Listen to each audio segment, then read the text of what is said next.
Are you ready? I'm ready. Let's go. Let's go. All right. Welcome to Is Not Top Scallop. This is the official Is Not Top Top Scallop episode. And from Austin, Texas, I'm Johnny. And I'm Christy from Baltimore, Maryland. And this is a conversation about Top Chef. Awesome, Christy. Mate, another fucking super good episode. Like, we're straight in with Michael Cera. We don't mess around. Well, actually, we get a little bit of the boxing. We get old mate's boxing intro, but the chef's working out and then Vinny having a nap. Yeah, I mean, it was. I have not seen any of the movies referenced. That show, Arrested Development, is pretty funny. So I don't really like to say negative things about people, and I actually have an apology to make at the end of the show. But Michael Cera kind of plays the same guy in everything, in the same way that Ryan Reynolds kind of plays the same guy in everything, Straight in with Michael Cera, and what do we call them? The Jeopardyettes? The Jeopardettes? I guess. The Jeopardeyettes, yeah. But just as they're walking in and they realize it's trivia, Tristan is like, dweeb mode activated. Yeah. So he's obviously jazzed for that. Shame foreshadowing. Everyone else is jazzed for Tristan to be in it. Shame, of course, that the other boys have the speedy fingers. Jeopardy, just as a sidebar, I don't and have never really fucked with the Jeopardy, but do you? Is it something like I feel like it's something that grandparents watched in like the late 80s, early 90s. They still watch it, I think. Okay. Yeah, so, she does even say it plays really well with grandmas. Yeah, I mean, I've watched it from time to time, but I've never been like, oh my God, it's time for Jeopardy, Okay. Is Jeopardy the one where they ask you, you have to ask the question?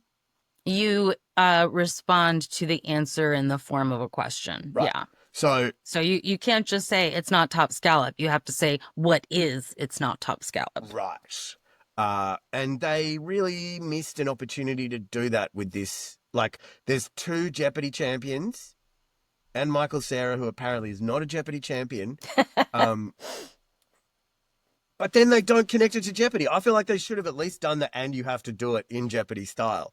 But whatever, I don't care. Anyway, boom, we go straight in on the Top Scallop. Like, I've been watching Top Chef since it was Top Scallop. Like, yes, obviously vindicated. I got a little warm, fuzzy moment. I know you did too.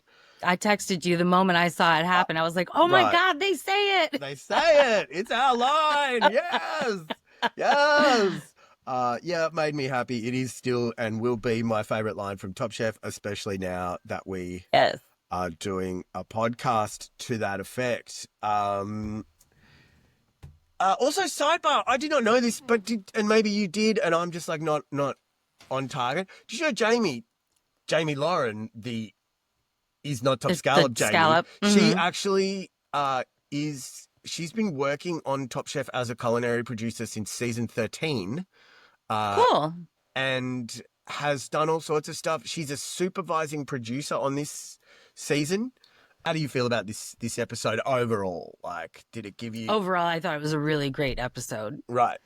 And I've watched it 3 times now since yesterday to prepare for this. Roger, so it kept me engaged all 3 times. Yeah, I cracked it out a couple times as well, and the same thing. Like I said, I think they did a really good job of having like a narrative edit that went well on this one. I think we've hit the phase of the show where we've gotten a little bit of a chance to get to know at least most of the chefs in some capacity or another. And I think they've done a good job of putting that into the picture. Sometimes they don't. Like, sometimes you get to like the 5th, 6th episode, you're like, who the fuck are these people? I haven't really paid any attention to half these guys. But I feel like everyone's had at least a little bit of, narrative time, narrative attention. They've shown us all of their personalities a little bit. Right. And some of their cooking too, for the most part. Obviously not everyone can win every episode, but like, we've got an idea of it, I think, about what each chef is about, which is cool. And it's sort of that point where everything sort of settles, and now we're sort of starting to winnow the chaff, like the week the weak are supposed to sort of start dropping off now. The people who are more inclined to make mistakes or the people who can't cut it with technique, which is why, I mean, let's go straight to it. Zubair, like, that really threw me for a loop. I did not expect him to be on the bottom, let alone going home for that mistake, and then exited fully out of Last Chance Kitchen. Goodbye. Yeah. Yeah. It, I mean, he had a bad day. right. Sometimes It's Top that's Chef. all it takes. Yeah. Yep. It's Top Chef. That's the thing. Like, You can't have a bad day. Once again, I'm going to ask you the question, Christy. Why are we in Canada? Yeah, they're not bringing. What Canada? Yeah, I mean, sure, the desserts are, big in Canada. We don't really know anything about that castle that they went to. We got no history about it. Like, it was a cool fucking castle. It took us to a gorgeous fucking castle. Yeah, but they had to sit outside in the garden where it was too warm. Poor Tom sweating. They're not giving us any of Canada in this. We got Michael Cera. I mean, he was cool. Thanks. I liked him, but yeah, exactly. It's still, it really screams to me, we are trying to cut production costs across the board. And so we went to Canada and did most of it in the studio. Yeah. It's not like when they were in California one season, they were all over the place. Right. When they were in Texas one season, they traveled all over Texas. Yeah. And we got to see where they were going, what they were doing, why these places that they were going to were important to Texas and to food. Where I don't feel like we're really getting that at all so far in this season. And I know we're only 4 episodes in, but there are only 7, 8 more episodes to go. Right. The show, it's a limited time. Exactly. A limited time experience. Like, you're not really, the Canadiana narrative is taking a moment to take off. And yeah. To be honest, I also will just say I don't give a shit, because I think the show is really, again, Top Chef for me is not about a travelogue experience. Top Chef Correct. to me is about a cooking show with that game show element. So, yeah. Yeah, but yeah, I mean, the chefs are mostly really, really good. The food looks really, really good. We are starting to see the cream of the crop versus those who are just very mid. So yeah, it's getting pretty good. And yeah, although I'm a little agreeing with you at this point. Why are we in Canada? Because we're not seeing any of it. It doesn't matter. Yeah, I mean, exactly. It's right. So I actually really like this quickfire. Under the surface, I thought I think they're like, let's make it a trivia challenge, is a little bit labored, and it obviously looked like it was going to go too far into the hands of the boys on the green team. Yeah, I mean, they were like, okay, you guys have 30 minutes. Stop answering. Obviously, yeah, for sure. You can see they swept the first 8 questions. Yes, you can see the producer's hands in that very, very clearly. But whatever, that's cool. Yeah, apparently Tristan is a trivia king. He didn't really get a chance to do it, and when he did get his opportunity, he dropped the bundle. Do you have any more thoughts on like the quickfire overall? What did you think about the way they sort of roll it out, the 2-parter thing where they're like, you do the trivia and then you're like, oh, guess what? You're getting your ingredients, the ones you got right. We were clearly building up to something, and since all of the questions had a food answer, it wasn't terribly surprising. I did love when they were waiting to get started, and Kristen was like, Massimo is like a racehorse waiting to be let out of his cage. and then they cut to his face, and he's super intense in that moment. Yep. But some of the food looked really good, and some of it I'm like, yeah, I don't know about that.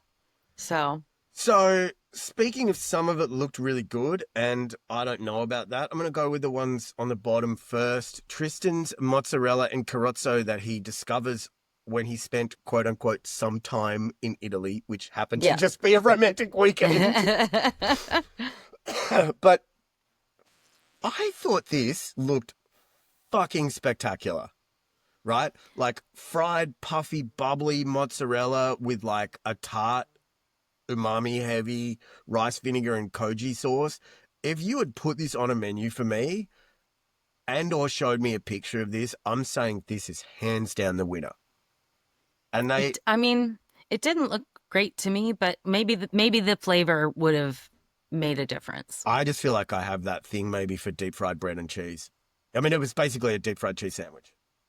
Well, I mean, my immediate thought was if they had like ham, like deli sliced ham, turkey, and cheese, I would have made a Monte Cristo sandwich. So I love a battered and deep fried fucking sandwich. The Monte Cristo sandwich is, again, it's one of the great creations of humankind for sure. Yeah, absolutely. Like there used to be a restaurant in the US called Bennigan's, and that's what I would get every single time I would go.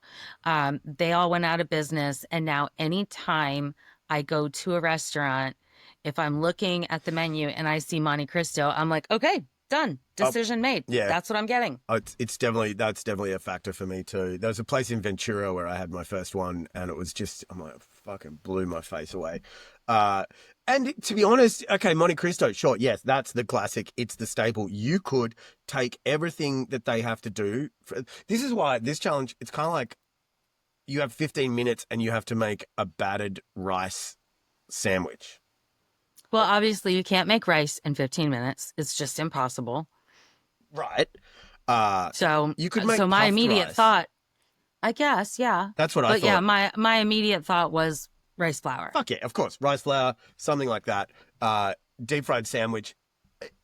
I don't think this was as big of a curve. Like, I wouldn't necessarily have been upset with that 15 minutes to make a deep fried sandwich because, like you say, bam, bam, bam, get it all together. Kat obviously does a fucking great job of it with her Nutella banana thing.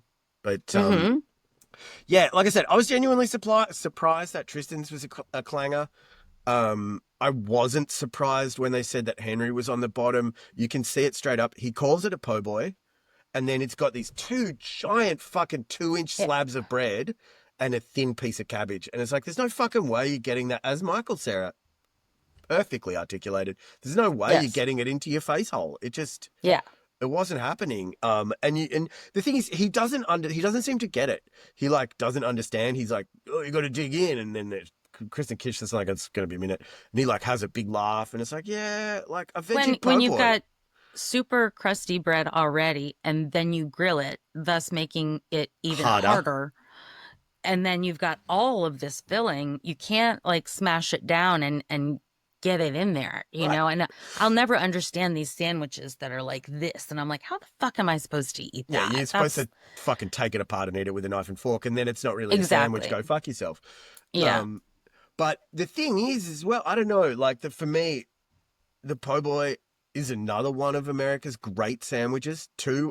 One of the two that comes from New Orleans, or Louisiana in general. And I like, you get that right with the right bread and the right thing and the thing. Yeah. But a po' boy didn't have the right bread. And when he was like, you know, I'm going to make a po' boy, but there's no shrimp. Okay. You can make a po' boy out of a lot of things. I love the idea of the vegetable. I love the veggie po' boy. I love the sound of that. That like cook the zucchini the same way you would like basically make a shrimp po' boy, but instead do like a zucchini fritter in there. I would do like a beer battered oyster mushroom. Fuck yes. That sounds killer. Yep. But whatever you would do, Christy, you would do it on the bread that you cut down the middle so you don't have as much giant toasty bread slabs impeding your capacity to eat the fucking thing. And or there are some sandwiches that they even say when you cut the like a baguette, take some of the bread out of it, hollow it out a little bit. That way it's not so hard to fucking eat. Roger. Yeah, it was a shame because again, I was like jazzed on that sandwich. It should have been good, but it wasn't. And I don't think he understood that really as he was doing it. And the third one that was on the bottom was Massimo. I feel a bit sad for him because I It think was the pretzels. yes, exactly. It looked good. It looks almost like a restaurant dish. It had a warm broth. It had the kind of like this sort of really just lightly poached sort of. It was beautiful Toro. Looks good, right? But yeah, Yellow I don't tomatoes. want soggy I don't want soggy Mate, pretzels. there is nothing that goes quite so soggy and slimy as a pretzel, as one of those like package style thin pretzels. Yeah, it just, you don't want that wet. It's gonna fuck the whole thing up. And could this be foreshadowing for the the development of Massimo's character? And we can talk about it now. We can get to it later. But it's the first time he's bitchy. He gets all bitchy in the FaceTime, in the one-on-ones where he's like, "I've seen all the other dishes. It's a joke." And it's like, yeah. no, bro, you made a shitty dish. You put that slimy pretzel in there. I don't want it. I know. Yeah, that ruined it. Pretzel in broth, pretzel in brodo, not no. And he didn't even have to use pretzel. Curry was another, option, which he could have just put some curry in that broth. Right. And then that would be done. Yeah, imagine that. Imagine just like a really light, like that French curry, the Vaudouvin curry, or like just that really light, just referential curry on top of the yellow tomatoes and the tuna broth. He would have won that for sure because everything else sounded great. So, again, like when you go to it, the guys that, I think, like I said, I think Kat did really, really well with that. I don't love Nutella and banana myself. I wouldn't order that if it was on a menu. I find that the Nutella, I love Nutella and I quite like banana. I just kind of don't want them together. I don't have a problem with the combination. I think it's a good combination, and the idea of the sauce too. I thought that it was a little simple, but hey, it tasted good. People liked it. That's really what it comes down to. Yep. I think the sauce was the like, she called it an adult sauce, I think, with the cognac and the raspberry. Yeah, because of the cognac. Yeah. I reckon that's probably what, like, otherwise it's just like a kind of sweet, sludgy sort of bite, I mean, Kristen said it was the sauce that made that dish sing. So definitely. And Schwei's salad looked really good. Super. It looked like a composed dish that has been perfected and refined at a restaurant over loads of time. Oh, because it is. That it was from... because it is. Yeah, because it was that. Yeah. Oh, because it actually was. Yeah. Yes. Because he pulled it from his home toolbox. Again, but he had me Googling some of this stuff because I've never worked with shiso. I didn't know what nak chom is. I have made nak chom not knowing that that's what it was called. So yeah, it all looked really good. And again, I'm glad I'm taking so many notes on the food that they're making because I'm going to try to recreate some of these things. Yeah. Look, again, I fully say that. I fully agree with that. I fully give him props for making a killer salad because that style of salad, that like a crunchy Asian salad like that, it's full of fish sauce, it's full of flavor, full of like textures. It's an insanely good salad. I just don't understand why, if you've got that in the bank, you pull that out for a quick fire. Like, I mean, he could have won $10,000 with it. Didn't though. I know, but why not pull it out for a quick fire if you're going to win $10,000? Fair. I guess you're probably not going to pull. You're not going to pull a crunchy salad out for your main elimination challenge. But then again, maybe you are. I don't know. I just think that if I had the, and I mean, we sort of talked about this in the last episode, I think, or the episode before. But I feel like if I had all these real good things, you would keep them in your toolbox until it gets tight. But like you say, there's the other thing. Fuck it, 10 grand on the table. Pull your good stuff out to win your money. Like, you never know. You might go home tomorrow like Zubair, so you may as well stack the cash as much as you can. Exactly. But yeah, I mean, like I said, it's cool. I thought Corwin's I thought corns, like scallops, yeah, like they sounded good, but it's all a bit sort of plain. We got a second top scallop reference from Amy Mm-hmm. as they're eating it. And they cut to a shot of all of the chef testants who are all a bit like, it looks like they're kind of on the second version of the joke. But that could have just been editing. I don't know. Obviously it's really good. They definitely give him a Kristen Kish doing the this smells funny. Something smells funny, which is that fucking hectic Vietnamese shrimp paste. I don't know if you ever. Which I've never, Oh, I've never worked with. mate, it stinks. It really does. It stinks. It's so powerful. And if you use too much, it is disgusting. Yeah. I can see how it would pack a lot of umami though. And yeah, not being able to find miso paste. How did they have yuzu and shiso and no miso? That is an interesting question. I kind of glossed over that, but it does. You're right. Like they have the fucking Vietnamese shrimp paste, but no miso. So yeah, Yeah, or maybe they had it and he just couldn't find it. You know, and he was on a limited time, so he's like, screw it, shrimp paste. And it sounds like he did not overdo it. You know, I mean, it won the challenge. It won him 10 grand. So yeah. I just think from what I saw, I feel like maybe Shuai or I feel like the top three on this.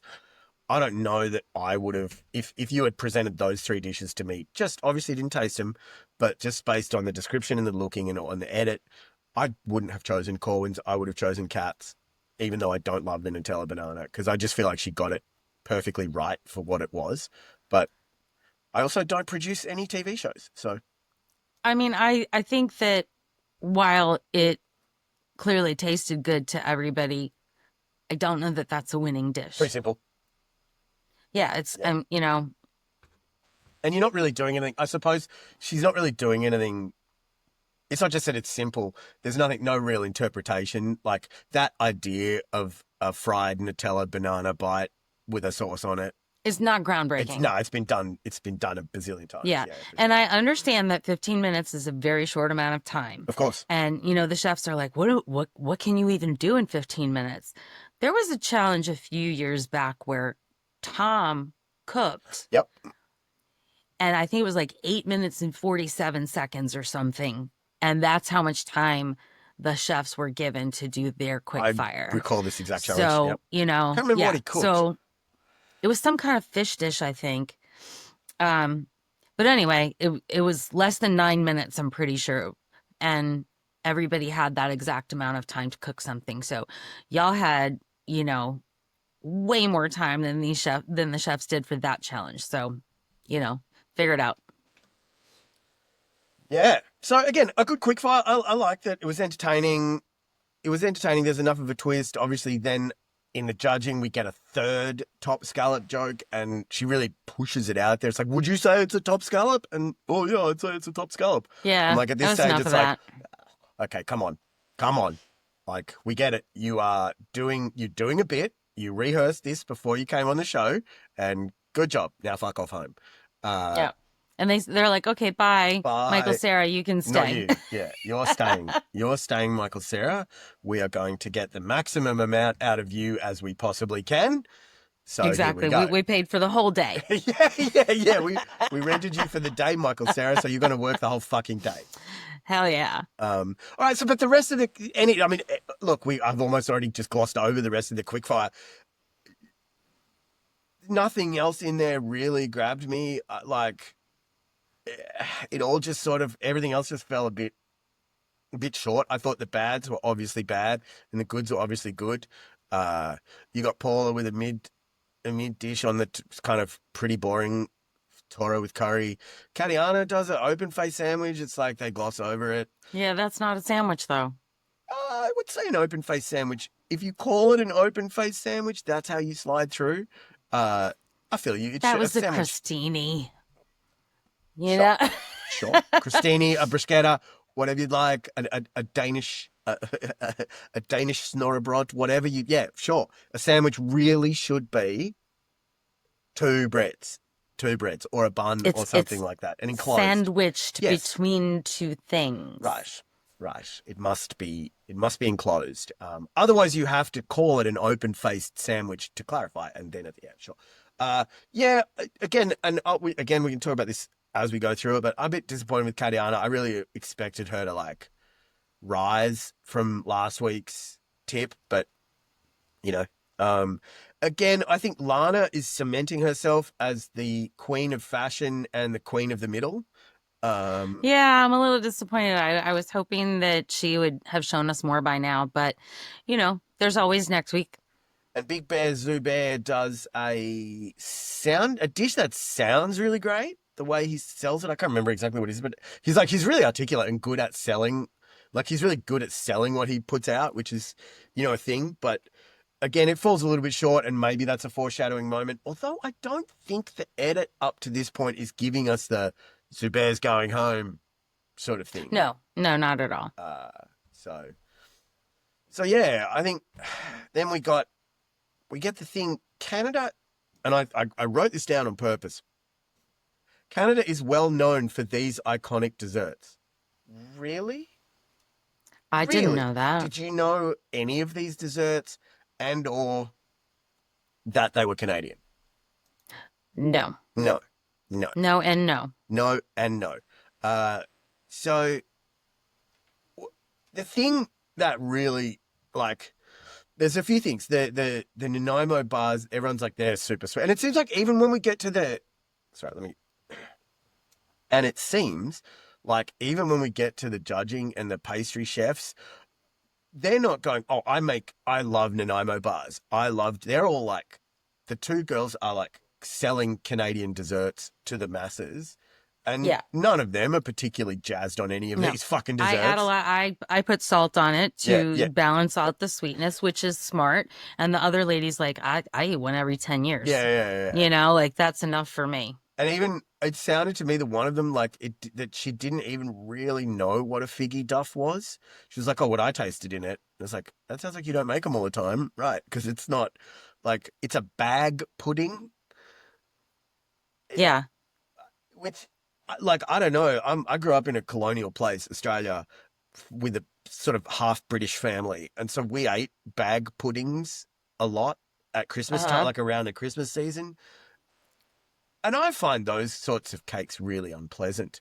They're like really dry and sandy and kind of gross. And I bet that this Figgy Duff is probably about the same, like a boiled cake. Well, yeah, Tristan was like, it looks dry, and it did look very dry. I've seen stuff like that on the Great British Bake Off, but I've never eaten anything like that. Yeah, like there's all sorts of versions. There's all sorts of versions of this. There's one that you make with suet, which is which is like the fat from around the kidneys, I think.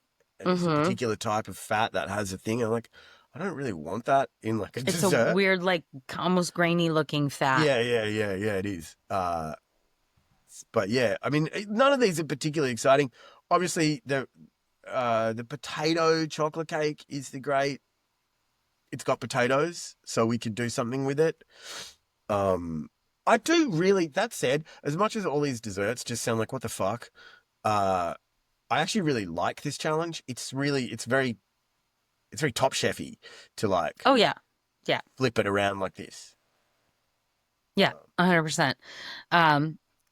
Yeah, I've never had any of these desserts. The Nanaimo bars, well, yeah, they do sound a little sickly sweet.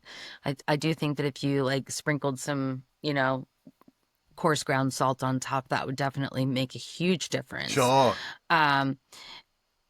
Potato cake, I don't know about that. Nope. But you know what? It was a good challenge taking these sweets and turning them into savory. I really enjoyed that. If you were going to choose one, which one would you choose? I don't even know. It was because none of them really were terribly appealing in my opinion. I mean, maybe I'd go with the butter tart. That was mine.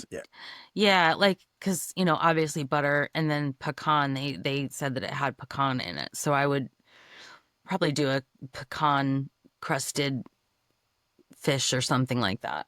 Yeah, I mean, I think Henry and Zubair both going for the duck with that sort of vaguely fruity, sort of sweet vibe. That is a Hmm. smart. It's definitely a smart move. It was But a you good idea in theory. still got to cook your duck properly, which again, flaccid, Yeah. flaccid duck. Imagine that. Flaccid Imagine duck. standing Ew. in front of the world on television and being told that you have a flaccid duck. Ugh. Yeah. Yeah. Lana's gnocchi looked like Tootsie Rolls. Ugh. I find those things particularly unpleasant. I think she's right about It looked them. like poop. Yeah, yeah, yeah. And none of the judges are particularly excited. Like no one's like, "Oh, I love Figgy Duff. I love this. Let's go." Like, Yeah. it's yeah, obviously we get the big foreshadowing edit halfway through the cook as well. Like they've got too much time and they're chilling and they're like, "Oh, this is amazing." It's like, "Oh, boys, this is bad for both of you." Yeah. Yeah. Y'all Like, did not use your time wisely if you nah. have this much time left. Do you feel like this was a bit of a stumper of a challenge? Like I feel like a couple of them, obviously Kat rose up to this. Obviously a couple of the chefs really rose up to this. And even Vinny, who ends up in the mid somewhere, he does like a pretty good interpretive thing where he's like, there's eggs in the cake, so I'm gonna make it with caviar. Like, Yeah, but then he sucked up to Michael Sarah oh with the God, fucking. It was so I gross. puked in my mouth. Yeah, it was like a You lot. It know? was a lot. Yeah. But do you think I think Michael Sarah's going to get a restraining order on him. yeah, possibly. Do you think though, like, it seemed like when it came down to it, obviously, like the two, Corwin and Tristan both were like, "Oh, mate, I can straight up taste the Caribbean, African, It worked whatever perfectly spices for in both of what I'm them doing." since, Yeah, yeah, yeah. And so I yeah, can just since that's a flavor profile that they both work with already. It right. it was great Yep, for them. They chose the right knives from that knife block. yep, And yeah, their ideas were both spot on. yep, 100%. So that was good. Like, so they obviously were like took that and, you know, really went with it. But then, like, you know, just to go to the least good, Schwei and his Sakune, I think Tom Colicchio said about his dish, he completely ignored the challenge. So like it was a difficult enough challenge that he's like, fucking just phone it in, be really tenuous on the thing. Like it's not really that well related to the cookie, so I'll just do it anyway. And Yeah, I don't know what that had to do with the cookie at all. uh, Um, it did look tastier than Katiana's rye oh, porridge. I But hers at least looked like the cookie, with the color of the rye porridge and then the center with the raspberry in the center. It, it, it's somewhat related yeah, back to sure. it. And she But had a yeah, big raspberry Schweiss thing in it. Yeah, didn't. I Mm, uh, I wanted her to win. I wanted this to be when she said it. She's like, "Oh, I'm making rye and acorn porridge." I was like, "Oh, I love a savory porridge." We talked about this last week, well, I think, or whenever they did the congee. I yeah. think you can do like oats, rye, barley grains. Like you can make a savory porridge that's off the fucking chain with like comfy pork Hmm. belly, some kind of rich fatty ingredients, and like a little bit of acid. And some texture. It's killer. But if it's cold and slimy, Yeah. would never want that in a food item. No. No, it didn't. Yeah. Neither one of uh neither one of their dishes were terribly appetizing. Um, and it sounded like they didn't care for the texture of Schwei's meatball with cooking it with half cooked chicken and half raw chicken. What does that bring to the table? Okay, so I am Does that bring good flavor? it is for texture. I have done this before. I'm a big fan of the tsukune, and uh, you can like poach a chicken breast, get it cooked perfectly, and then grind it and add it to the raw mix, and it does if you get it right. The problem that he did is putting the Too much panko. breadcrumbs. He put Yeah. breadcrumbs. He put way too much breadcrumbs in it, and I think the idea, like the tsukune meatball, and again, if I'm wrong, scallops around the world just fucking go hard on me. But the tsukune meatball, you don't want it to have that heavy polpette Italian meatball texture. it's like with that like real great American beef and pork and veal Italian meatball that's like has a denseness to it. It has a little chew, but it's still springy. I think with the Most Asian food isn't real heavy. right. So to make it heavy like that, yeah. So you get when you get that tsukune right, and it's like grilled on the outside beautifully sometimes, and so you get that like a kind of charred sort of outside vibe, but the inside is soft and juicy and has just got a little bit, not chewy rubberiness, but just a little bit of resistance as well as got that meaty texture. It's great. It's a great experience. But obviously he fucked it up and ended up producing a foamy, spongy shitball.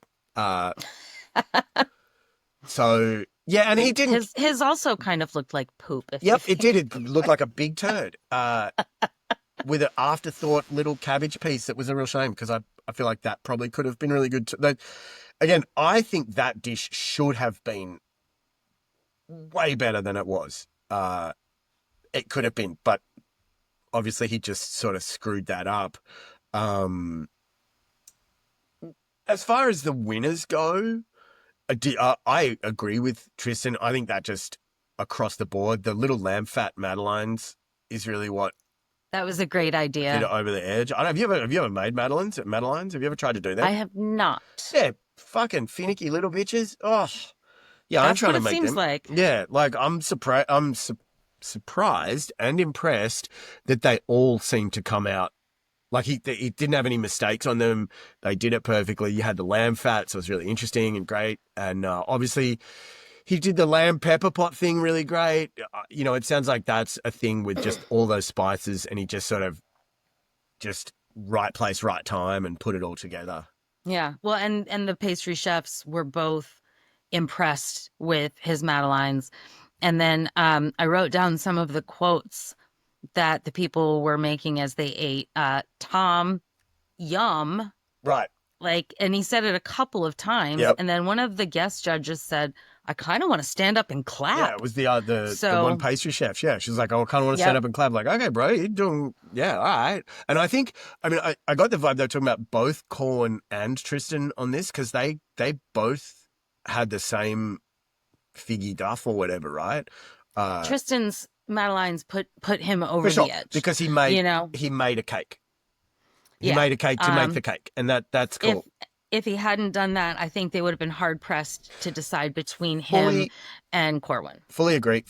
He kind of did that Nashville chicken. I feel a bit sad for him because he obviously did something that was like right on target for the challenge, and it was really well received. One of them said, I didn't even need the sauce on that fried chicken. Yeah. And I love that Kristen's like, we have this dessert. We're here in this beautiful garden, and he comes up with fried chicken. These challenges, I do love what it does for the chefs because they make things they never, ever would have made. In their restaurants. So I think it's really neat, and it helps them grow, I think, as chefs too. Absolutely. And again, this is one of those challenges, and I think this leads me to talk about Kat. Actually, this challenge and maybe the last couple of challenges have really actually accentuated creativity. Mustard custard. That's what's happening. Actually, I think I'm going to change the name of the show to It's Mustard Custard. And I love what she did with the duck skin, using the liquid nitrogen and then, blasting it in the food processor to give texture. I thought that was it was really clever. Smart idea. Yep. And then I love that they showed a little bit of her personality when she was like, I've been an actress and a artist and a burlesque dancer, and and all of it was somewhat performative. And I thought that was really cool to see other parts of who she is and who she has been in her life. I agree. Yeah, it's cool. She's definitely, there's definitely more to her than just a sharp haircut. Yes. But also, man, I don't know. I just mentioned this, like chocolate is fucking hard to use. Even in a dessert, chocolate is hard to use, right? It can be, sure. But in a savory dish, to do that and to get the chocolate in there and to do it good, that's hella impressive as far as I'm concerned. I'm like, good job on her. I she's definitely, as I say, I think she definitely has come into her skills the last kind of 2 or 3 challenges. They have suited her personal chef versus professional chef sort of vibe. As a professional chef in a restaurant on the line, you end up making the same 10 dishes, 20 dishes, 5 Over and dishes, over. whatever it is, every day. And you get so perfect at that you can like hone the nuances of how to make them brilliant to a razor's edge. But when you're a professional chef, you're more like a home chef in that you have an infinite capacity to iterate. Like, as long as Billy Corgan isn't saying, no, I just want lasagna again. I want lasagna Sure. again. I want lasagna again. As long as he's saying, yeah, Kat, cook me something interesting. And you're saying, okay, well, what about this? You're not really hamstrung by food costs because Billy Corgan is not hamstrung by food costs. Right. You're not sort of hamstrung. You're only hamstrung by like your client's particular creative needs. And so I think that she's really kind of settled into the I'm not used to working in a kitchen like this kind of thing and is drawing on that unique advantage that the personal private chef does have over the others. Yeah. Well, and you know, being the personal private chef, like you said, it gives her room to make so many more things. And Keep this out of the show. It's probably not that exciting now, but we went to Costco and bought meats from Costco, like did the big meat shop from Costco, and they had a special on Bavet steak, sirloin tip, flap steak, and I cooked that last night on the super hot charcoal grill. But beforehand, I had made this miso, koji, dashi, and Brazilian pimento powder compound butter. that sounds good. It was fucking insane. No, it was just so deeply rich umami on top of the That really sounds really fucking salty good. steak. Yeah, it was Yeah. fucking What kind epic. of charcoal grills do you have? I got this little. I got a big one. I got like a Weber, round grill. I got another like box smoker type thing. But like lighting the Weber for just like 2 bits of steak always seemed like too much. And the other day I bought this, it was like $11 on Temu. It's like a little cast iron thing. It's maybe 12 inches circle, like a little hibachi thing. And it's fucking perfect because it uses 3 bits of, 3 charcoal briquettes. Takes 10 minutes to get started. And it's hot enough to cook 2 steaks and wilt some greens and then leave it and fuck off and you're good. Cool. Yeah, but the secret... I have 2 big green eggs. I love the egg. Yeah. And so this is less relevant for the egg, but my secret, and Scallops, if you want to do this, maybe I'll make a YouTube video about this, how to steal your wife's how to steal your wife's hairdryer and turn it into the charcoal barbecue tool that you never knew you needed to have.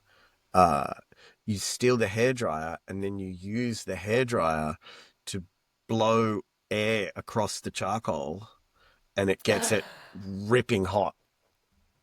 Oh, fuck. That's brilliant. And then you burn the fuck out of the tip of the hairdryer and... And you have to go buy a new one for your wife. But instead of your wife getting mad at you because you burnt the fuck out of her hairdryer, your wife is super happy because you bought her a fancy new hairdryer. Oh, I was going to say because you made a fantastic fucking dinner. Yes, you do need to make the good dinner and then pony up with the new hairdryer pretty quick. Yeah. Before she washes her hair again, otherwise. Because the one that I did burn it, and then after that, it shot electrical sparks out of it. Oh, yeah. That's she was happened less cool to me about before. that. Yeah. So, I have a small big green egg, so that's perfect for, like you said, 2 steaks, 2 burgers, 2 pieces of chicken, whatever. And then we have a large, which is good for, doing like a pork shoulder or something like that. Yeah. And I have not used a hairdryer in a very long time. I mean, you don't need one for your green egg. Do you need one for your hair? No. Nope. Nope. The only heat that has touched my hair has been at the hairdresser. In the I thing. don't use. In the thing, yeah, right. No, she uses a diffuser. But yeah, I haven't used any heat on my hair in a couple of years now. Interesting. It's probably good for it. Yeah. All right, my little mustard All right, custards. Let's little tangent. yeah, let's carry on with the show. But for real, hairdryer and the charcoal grill, do it. It's the best. I mean, obviously, Smart. you're already set up, but if you're trying to do just that other charcoal grill, yeah. So let's talk about the bottom of this. We already sort of referenced Shuai and his mediocre Tsukune. Yeah. Like Henry and his duck breast. I feel so I'm annoyed with him. Yeah. For a second time. He's like, oh, the duck breast has a brown sugar and corn syrup glaze. Why? Sure. Why do you need both? They are both sugars. Why would you need both? It just seems silly to me. And it just the whole thing, like, if you're gonna do a glaze on a sous vide duck, that's hard because you don't have time before it gets shit. Like, the duck's cooked, right? Yeah. With the sous vide, the duck is cooked pretty close to what you want it to be, and then you just have to render out the fat. I would not have sous vide cooked this duck this way. I love sous vide cooking. I've messed it up a lot because I love sous vide cooking. The secret to doing, I personally believe the secret to sous vide cooking is actually doing the browning first.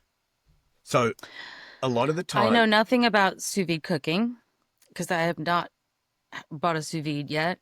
And I know very little about cooking duck. I do have a duck in my freezer. I've made duck before, but not very often. I've been cooking a lot of duck over the last 2 years, maybe because it's cheap. It gotten cheap. I used to love cooking geese at Christmas time and in the winter, but geese got really expensive, and so we stopped doing geese and moved over to ducks. And so I've done my fair share of really shitty ducks. And it's the thing with the duck is it's really easy to fuck it up. Yeah. Yeah, and when it's fucked up, like if you overcook chicken, it's a bit dry and it's gross. If you overcook duck, it's that X a billion. Yeah. If you undercook duck, it's like the worst of undercooked chicken and the worst of like undercooked lamb. It has that real like kind of Gross. mouthy, gamey grossiness to it. Yeah. I think if you're going to do this sous vide, what you do is you grill the shit out of the skin side so that the skin goes pretty crispy and as much fat as you can renders without cooking the rest of the meat. Then you put it in the sous vide bag, then you cook it, and then you crisp it up again at the end. Well, here's my idea.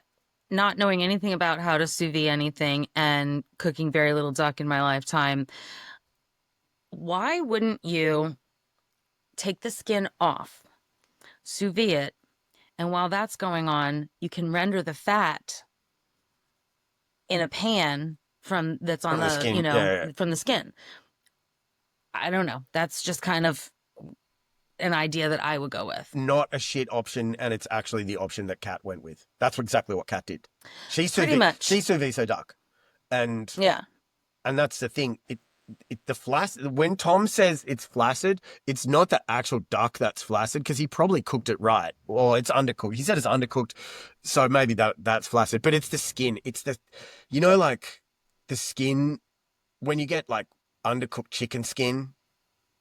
There's a real sort of grossness to it. Yeah. Again, the duck is times 10. If you don't cook that duck skin right, it is just flaccid and disgusting. And yeah. Well, and one of the things I made earlier this week was I did and it was like an Israeli salad and chicken shawarma, and I used chicken thighs, and I like to buy bone-in skin on, and then just debone them and take the skin off if that's what I'm doing. So I took the skin off, took the bone out, cooked the shawarma, but I took the chicken skin and I put it in between two sheet pans. Oh, and sure. put that in the oven. Yeah. And then that way, when I like put it all over a salad, I had crispy chicken Yeah, sure. skin to That put sounds on fucking top great. for texture. Yeah. So, Yeah. and that's similar to what Kat did, pretty Yep. much. If you there's not there, I think you're right. Like the move on all of these would have been exactly that. Take the skin off, do the skin separately, cook the duck properly, boom. They do say Michael Cera does say he loves the parsnip and he liked a few elements on the dish. So he does get a bit of a like it's the least worst from a couple of the judges. But I don't care. Like he fucking undersources Gale. I'm surprised he didn't go home directly You for have that. all of this extra fucking time, and that's always what happens. If you end up with too much time, you're gonna fuck it up. Yeah. Yeah, for sure. It's a Top Chef classic edit from hell. Dumb. It's a shame. And again, he got the Evelyn edit. He got the call from Evelyn. He's like, oh, I'm not doing great. I've got to take it one day at a time. She's like, don't worry, it's fine. And then he's like, oh, and then he fucked it up again. So, yeah. But, that said, I am not, of those three, of Henry, Schwei, and Zubair, it is Zubair that is clearly on the bottom. Like, he overcooks the duck, and I think that might be, like, I don't want to eat it. And Michael Cera didn't, what is it? His duck was the worst thing we ate all day, was one of the comments. And I think Michael Cera said that he tried to go in for a second bite, and his knife wouldn't. Yeah, and I'm not going to argue with my knife. Right. I agree with that. Right, man. If you're on Top Chef and the judges are not going back for a second attempt at your dish, oof, yeah, you're definitely going home. Like I say, it's a shame. Again, like, okay, so if it had just been the duck undercooked versus overcooked, you might have gotten away with it. But the wheatberries, I don't know if you fuck with wheatberries. I really like those little guys. Wheatberries, farro. I don't know if that's the same thing, but like, I don't know if it is. I've made farro, but Caleb doesn't really like it. So the last time I made it, he was like, yeah, I don't really like farro. And I was like, oh, all right. I guess I won't make that anymore. My missus isn't that jazzed on it either. I do still have some in the cupboard. So I'll make it like when he goes away for a weekend or something. It's kind of nice sometimes to make the farro separate with like a kind of strong broth, and then mix it in with some white rice, so that it's just so it's almost like just there's just a bite here and there throughout the white rice. That's what you do. But I love farro. I love the wheatberries. I love that. But again, if you don't cook them right, you end up with little gross, hard little nuggets, and I don't want that. Farro and wheatberries are both whole grains, but farro refers to a category of hulled wheat, while wheatberries are whole kernels of common wheat. So same, but actually different. Yeah.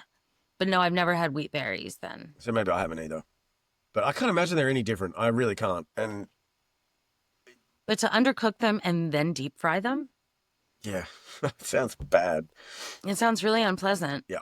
So I feel bad for him because he, like we said before, he seems confident, he seems cool, he did the whole thing, but yeah, it's just like a real all around mad fail. Yeah. So, what do you do? And so off we go. That's the show, really. Like, again, you get someone like that's obviously talented, obviously capable, obviously fucked up, and obviously he's gone. Yeah, it happens. Yeah. It's happened to really good chefs before. Yeah, which again, I'm about it. I like it. That's part of what makes it a game show. That's what makes it a good TV show. Okay, cool. So we've got the best, we've got the worst. I feel like, again, just based on the show, based on the edit, based on the narrative, no real surprises. Like they sort of were leading up to, they definitely kind of, I think, foreshadowed it a little bit. So, and then we got the rest of them. Nothing else sort of stood out as real. Like I wasn't sort of disagreeing with with anything else. It's a bit of a shame, I think, for so Paula, Massimo, they just drifted past me. I don't really, like nothing jazz from them. Yeah. I feel sad for Cesar because what he made looked really nice. And obviously Michael Cera really loves it, but he just ends up in the middle. Vinny, when Michael Cera says, "Is there a way not to eat it? Is there a way to keep it?" It looks like he comes in his pants. Yeah. I think he was like pretty stoked that he'd come up with something really clever with the potatoes and caviar, and it does look good, and I like that combo. But and then the gold flake is just a, ass kissing. yeah, I think he disqualified himself just for that fucking cringe. Yeah. Like, it was just, I can't watch this. Yeah, It was weird. And I feel like Michael Cera actually handled it with aplomb, like he's probably used to those kind of, those kind of things, those kind of people all the time. Mm-hmm. The only other one that I thought was like a real bummer, there's two actually. Lana, the poop gnocchi, like you said, it looks gross. Like, no, sorry, darling. But it's heavy, and after a few bites, I was tired of it. Oof. Yeah. I got tired of it and just didn't want to eat it anymore. She didn't come back to the restaurant and say, "You know what? It was a lot easier than I thought, actually, to come second on Top Chef." Yeah. She's like, "Bitch, be prepared." You know that. Yeah, absolutely. So yeah. As far as the rest of the characters go, I feel like Kat got a big come up this episode. She didn't win, and that's fine, but she was definitely very much rewarded for her creativity and lateral thinking in both challenges. I actually thought that I was going to be pissed off at her. I thought I was going to dislike her for her LA voice and sharp haircut, but actually she's grown on me a lot. Yeah, she's grown on me a lot too. And I think that part of the reason that we got to see a little bit more of her personality is because she did do so well in both of the challenges. I think that's why they included in the edit that, she had been an actress and a burlesque dancer, which that fucking picture of her was hot. Sure. Yeah, so I love that they're including more of that part of her personality, instead of just, I was a personal chef for Billy Corgan, so yeah, I guess that pretty much wraps up the show itself. There's one other thing that I think is worth mentioning, and it does sort of lead into the wrap up really nicely. Massimo, is he about to turn? Is he about to turn into an asshole? It kind of seems by the edit of the, of next week on Top Chef, it looks like Massimo turns into an asshole. Yeah. However, I think that it's Paula that he's working with. Yes. So maybe it's just that he's like, I'm not going to fucking carry you, or I will carry you. Just shut the fuck up and let me do it. Okay. Maybe that's what it is. So I don't know. It could go either way. Yeah, for sure. And again, I mean, it's hard to know. The reaction of the thing, we said it already, but the thing with him in the quickfire, the way he like dismissed everyone else, that was a little bit, that's kind of the mean guy vibe. And so maybe that's coming in, but like you say, we'll wait till next week. And really, you said it with Paola, like for me, the note that I wrote is, she's still here. Yes. I feel like literally I really want to like her because she seems like a likable character, but I would genuinely say that pretty much everything that she's put her hands on, every dish that she's made has been some sort of a misstep. Yeah, absolutely. And Massimo, I think that they're just kind of focusing on his character because he is such a character. Right. He's got such a big personality that it's easy to focus on that. Yep, agreed. And obviously he's kind of been in the middle too. He hasn't really done anything great. Like, Yeah. but he can obviously cook. So Yeah. yeah. Well, that's the show. Like you said, I think Tristan definitely gets the win. He deserves the win. There's no question from me there that Yes. that was not. They're Madelines. It's those funny little cakes that just pushed him over the edge to bring it back to a dessert challenge. Very clever, very classy. Zubair, big surprise, goes home. See you later, mate. But I do love that Kristen's like, you can pack your knives and go. And all of a sudden, Tom's like, don't leave the kitchen. right, Because Last on. Chance Kitchen starts right now. Kristen, Michael, Gail, the kitchen's mine. Fuck Y'all off. can get the fuck out. Yeah. I love Tom Colicchio. He's a brilliant caricature of himself, whatever. Like, He seems like such a nice guy, too. I would, Like a genuinely nice guy. for sure. I would love to go deep sea fishing with him. I reckon that would be a fun afternoon. Hell yeah. But, okay, so deep sea fishing aside, and maybe if we get really successful, so Scallops out there in Scallop world help us become so successful that we can all go deep sea fishing with Tom Colicchio. Need a big boat, but that's fine. But yeah, so it is. It's the Last Chance Kitchen. I don't know. I still don't know if I like Last Chance Kitchen or if I just don't give a shit. But I feel like this is probably the best Last Chance Kitchen challenge that I have seen. It's the one that I like the most. I think it's the hardest challenge, maybe It's very even difficult, the I hardest think. challenge on Top Chef, where you're like, you have to cook two things with the same ingredients. And if I don't like the first thing you put up, you're going to have to keep tweaking it until I'm ready. And that's going to eat into the rest of your time. Yeah. That was definitely a difficult challenge that he gave them. But yeah, Zubair and Bailey in a 2-part Last Chance Kitchen. Panna And cotta the in winning an hour? chef is gonna. I've never made panna cotta. I don't really eat panna cotta.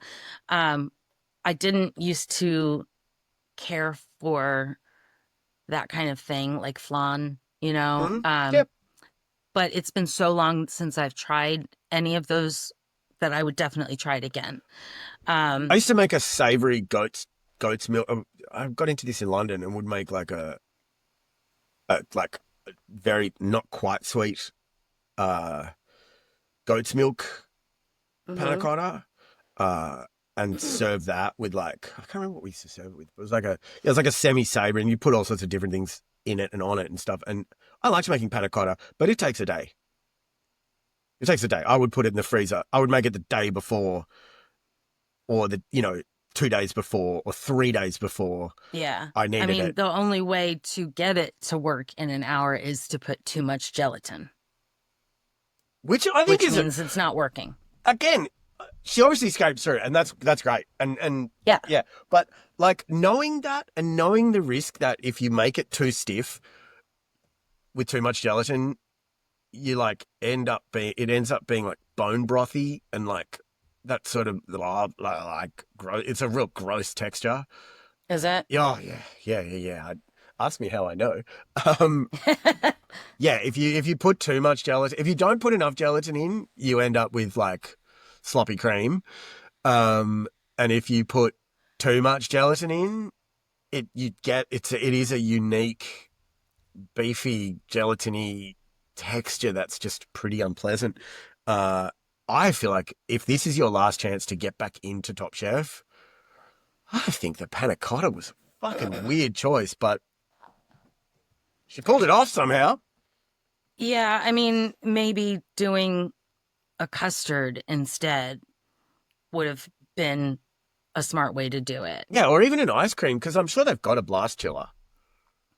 They've probably got a blast chiller. They've probably got an ice cream machine, but Right. half the time those fucking things The don't ice cream work. machines never work. Yeah. So instead, liquid nitrogen is the way to go. Yep. And Bailey made that. Unless you're Anya, who Oh. can't even. Yeah.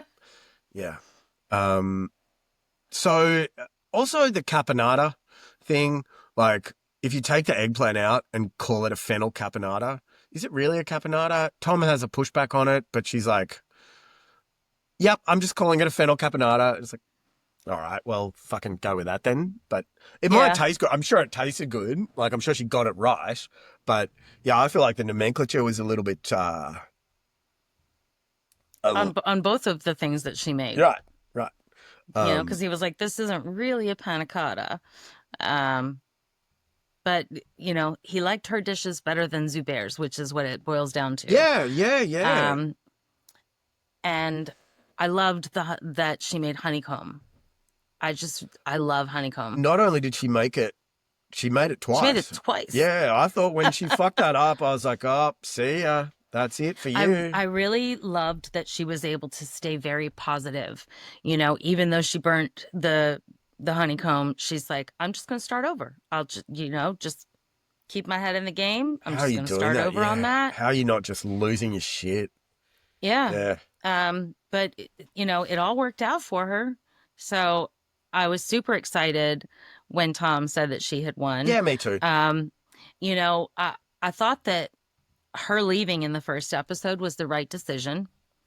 And I didn't know if she really had the chops to be here, but being able to fight through Last Chance Kitchen, she's won 4, 5 really challenges in a row, basically. Right. Because this last one was 2 challenges. And this has probably improved her as a chef and given her growth as a chef too. So I'm excited to see what happens. And she was so happy she started crying. I was Yeah. excited for her. Yeah. She does have that real, like, kind of real dorky, nice girl kind of, or at least I feel like that's what's come through in this Last Chance Kitchen is she's actually like a nice person. Yeah. And so, yeah, I'm happy. I must admit when we got the Zubairs going home and then, this is the 2-parter to put you back into the competition. I'm like, Zubair's a shoo-in for like the out and in kind of Mhm. revolving door scenario. But no, not at all. Like that must be extra, but like hearing the please pack your knives and go, that would suck. And then Tom just like, okay, well, you can exit the kitchen. Yeah. It's not, Yeah. it's not even a final word. It's just like, okay, bye. Yeah. I think that people are going to be surprised to see Bailey come back in the kitchen Agreed. instead of Zubair. Yeah, agreed. And she got fucking immunity in the next elimination challenge, so that's awesome. Her and Tristan, which I wonder how they're going to handle that because it's a team challenge, and a whole team is going home. So I wonder if they're going to be like, Tristan and Bailey, you two are on a team since you both have immunity. Right, if it's teams of 2, maybe. Exactly. Otherwise, it's just I don't see how it would work. Now, with as far as Zubair walking out of the kitchen, this is where I owe an apology for my dig at him last week for leaving finance to become a chef.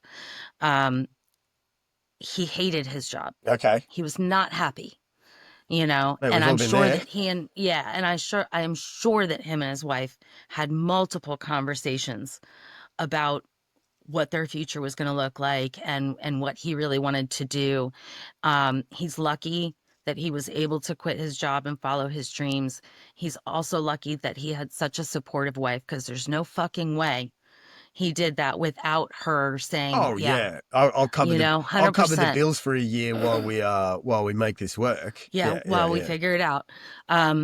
So I apologize for digging at him with that. Oh, man.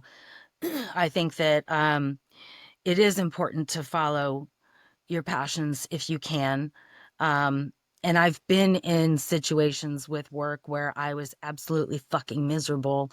And my husband was like, if you want to walk away from this, We got you. you can. Yeah. We'll get by. We'll figure it out until you figure your next thing out. I said, thank you, but no, I'm going to stick with this. And it turned out to be a really fucking great decision for me.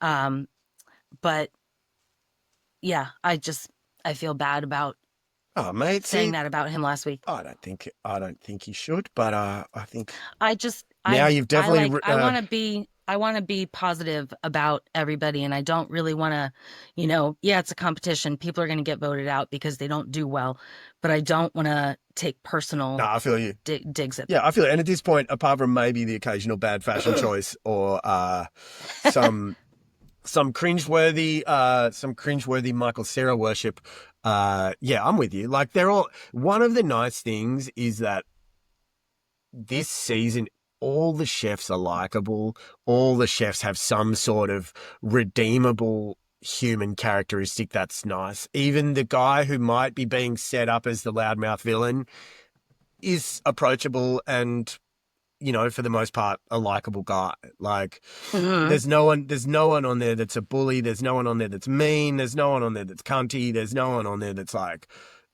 there's not even anyone on there that's like, I don't care, I'm here to win. In prior seasons, we've got characters like that are like, even like almost like a Voltaggio type character where it's like, I'm just better than everyone, I don't give a fuck. But yeah, I like the cast, I like the people, I like the thing. I did read somewhere about Zubair that maybe in the end, despite the fact that he's super talented and obviously really successful, maybe in the end, his style, his vibe, maybe wasn't really well suited to Top Chef. Maybe he just was I do the food I do, and I'm not necessarily. I feel like the Top Chef it requires a certain overlapping mix of insane creative capacity, confidence, and a really deep technical skill. And being an entertainer. Absolutely. Yeah, sure. And a showbiz personality. So like to have all of those things in like obviously there's your Buddha Low for sure. There's your Kristen Kish for sure. Who am I thinking? Fabio Viviani, Richard Blaze, all of the people that you can kind of like think of, like even the Voltaggios, like even if they're a bit like almost villainous in their way, or at least Michael, yeah, not Brian. Brian is, I've got a, awkward, goofy laugh dad kind of thing going, and seems like a genuinely nice guy. And I'm sure that Michael is a genuinely nice guy too. Yeah, sure. But he was, intentionally, aggravating his brother, and I can see him as being kind of a dick sometimes. Total dick, probably all the time. Yeah, but he's definitely an entertainer, and he's got the fucking skills. Right. And ultimately, he's also not. I think the Michael Voltaggio, while he comes across as perhaps a bit annoying and a bit intense and kind of a bit up himself, he also wasn't like mean to anyone. That's really that. Just his brother. Yeah, that's the only one. Yeah, fair, sure. And then you've got, who is that guy? Mike in one of the earlier seasons, who was just so misogynistic. Mike Isabella? Yeah, that guy. I mean, he got me paid too. for it. Yeah, he paid for it in losing his businesses and everything because of who he was. Yeah. I feel sorry for his wife. Yeah. Well, yeah. Yeah, I found him a bit abrasive, but yeah, it's I think it was his very first fucking challenge, and he was it was a mise en place, and he was up against Jen Carroll shucking oysters, and he's like, there's no way a girl is beating me. Okay, A, she is a woman, and B, fuck you. And see, I wouldn't fuck with Jen Carroll, especially then. She was like, she was like a fucking chisel. She was definitely, no, for sure. She's a badass. Yeah, for sure. But we don't have any of that this season, and I like it. But on the same vein, I feel like that was the case with Wisconsin. There was no nastiness, there was no bullies, there was no mean people. There just was no talent. There was talent. It just there wasn't a lot of it. There were no like major breakouts, like I think that the three people who went to the finale last season were the right people. because they were the best. They were the best of all of them, in my opinion. Right. They were the top 3 of 3. Like the rest was sort of just there to fill out the show. They were the top 3 the whole season. You know. Sure. So. So yeah, it's a thing. But anyway, again, still super jazzed. I love the way this is going. It's only going to get better. We're still. You have to think. It's only 5 episodes or 4 episodes in. Like, Yeah. we've only lost 4 chefs, and we're about to get one back, and already the sort of not battle lines are being drawn, but I already feel like I know who I'm rooting for and who I like. And like you say, Tristan Epps definitely on the list. I really want to see Lana and Katiana do well. We'll have to wait and see. I think Vinny will probably rise up to the challenge a little bit more, but I reckon he'll probably make a mistake and end up dipping out. Yeah, that would not surprise me. I have the feeling that he will maybe do something like he did in the quickfire, where it makes sense to him, where he's like, it's a raw scallop, a raw nectarine, raw pistachio, and raw jalapeno, and it works because of this. And they're all just like, what? This isn't enough. Like, or it's, it's simple compared to XYZ. I can see him making a kind of an error of judgment rather than error of technique, and it not landing the way that he expects it to, and then him going home for that. Yeah. I'm going to say Paula is next. I just don't think she's I don't think she's matching up with the rest of the team, with the rest of the cast. Yeah, I don't think that she is advanced enough to keep up. Mm-hmm. Mm-hmm. That's it. So I think she needs to learn a little bit more and do a little bit more to be able to keep up with some of the talent that these people have. Well, and so again, what do we got? Like I said, there's foreshadowing to some drama, and that's it. It's going to be the drama episode next episode. So looking forward to that. But yeah, as far as it goes, I feel like that's it. I feel like that's episode 4 in the bag, mate. Well, time's up. Hands up, utensils down. All right, that's a wrap, Scallops. See you all next week for episode 5. Bye, Scallops. Bye, Scallops.